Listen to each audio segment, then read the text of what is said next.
जुल्म को तेरी ये ताकत नहीं मिलने वाली, देख तुझको मेरी बैत नहीं मिलने वाली।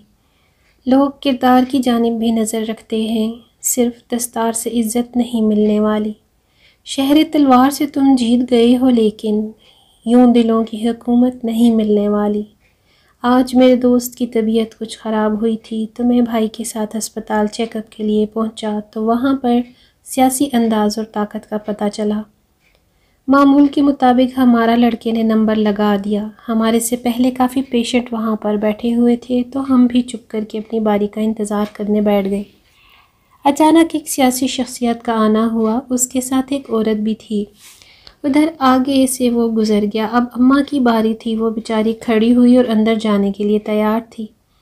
वो सियासी कमरे के अंदर जाने के लिए आगे बढ़ा और कमरे में दाखिल होने लगा। उसने कोई नंबर, कोई इंतज़ार नहीं किया, डायरेक्ट अंदर जाने की कोशिश में था और लड़के ने उठकर दरवाज़ा खोलकर अंदर जाने दिया। उधर जो अम्मा खड़ी थी इंतज़ार में, उससे लड़के ने कहा, माँ जी अभी आप बैठ जाएं।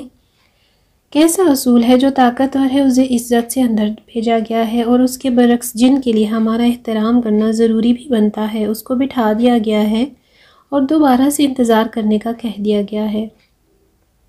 ये कैसा कानून है, ये कैसी बारी है। मैंने लड़के से पूछा, बाहर बैठा हुआ नंबर वगैरह जो लगा रहा था, कि भाई ये क्या, इसको पहले क्यों जाने दिया। और जो पहले से बैठे हुए थे उनके बारे में कहा गया कि अभी आप मज़ीद इंतज़ार करें।